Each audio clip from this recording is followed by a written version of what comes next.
Hello, poetry lovers. Tonight's video shows the creation of a new piece titled Empty Tombs, which is a part of my series, Barren Woman.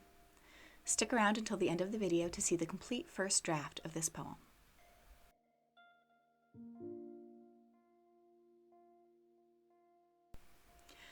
As with most of the pieces in this series, this poem was difficult for me to write and is challenging for me to share.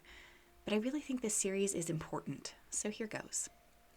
I got a quick start with writing because I had the idea for this poem on a long drive to our fertility clinic, just as the opening lines say. So I started with establishing a setting of both time and place for this short narrative.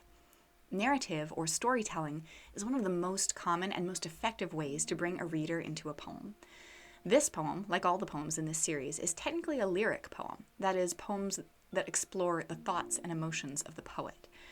But using a narrative passage in a lyric poem can create a helpful bridge for the reader to enter the part of the story that inspired the poem.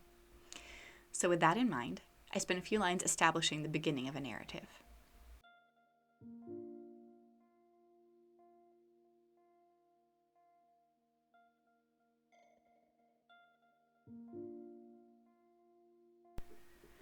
After that, though, I slowed down a lot. I knew I needed to continue the narrative, to tell my story as it happened, but it's very challenging to write about deeply personal experiences like this without falling back on just expressing emotions. So after a few moments of pause and one false start, I returned to just telling the narrative, explaining the events of the story and trying not to comment on how I felt while it was happening. Anytime you're telling a story, in poetry or prose, it's important to select details that establish and develop the mood you want the narrative to convey. To get your themes to come through clearly, every element of the narrative needs to be working together to support the journey your reader needs to take. So I selected those details of plot and setting carefully, trying to give enough but not too much before the crucial visual of the two memorial crosses I passed on the highway.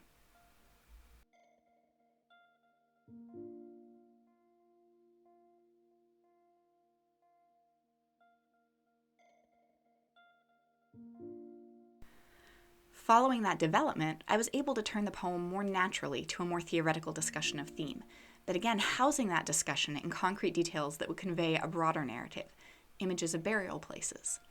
To organize these images, I introduced them from least to most personal and from furthest to most recent past.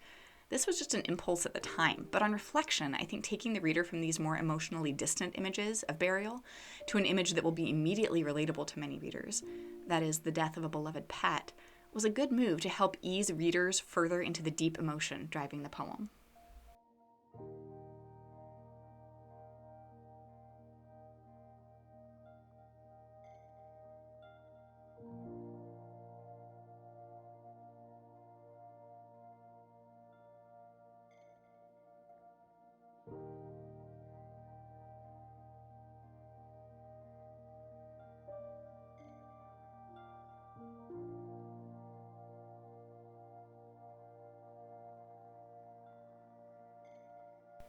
And then I had a long, and I mean long, pause.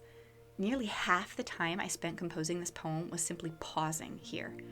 I needed to get to the point, and I was confident that I had given enough narrative for the reader to be ready for the punch at the end. But I was stumbling over how to express what I needed to say. I finally added a phrase to complete the previous sentence and summarize the point of sharing those images. And that summary kind of unblocked my brain to move into the final lines, where I landed on just verbalizing the prayer this experience inspired. This was a moment where asking a question and leaving that question unaddressed at the poem's end seemed to end the piece with some effective discomfort.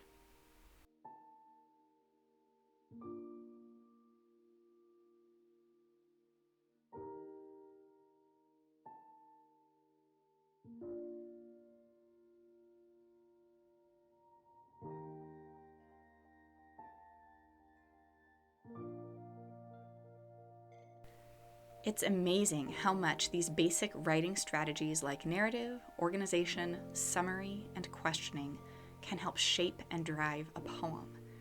Like I said, this one is hard to share, but I'm leaning into that hard. Here's the first draft of Empty Tombs, written in about 15 minutes on October 5th, 2022. Empty Tomb. After our last loss, with every embryo bled into oblivion. Deep in grief, I'm driving to the clinic for one last debrief. The sun rises somewhere behind a bank of cloud so deep I see no golden edge, even as sky lightens. The shoulder shows a mile marker flanked by 2 flowered crosses, memorials of loved lives lost. And I think of pyramids whose weathered stones protect the honored dead, of pilgrims drawn hopeful to the saints' tombs, even of my dead dog whose ashes we scattered on the banks of her favorite creek. Every dead soul given living place. Lord of the empty tomb, where can I build 5 crosses to honor my lost? Thanks for watching this episode of Ars Poeticat. If you enjoyed watching poetry happen, please like and subscribe. Then go make some art.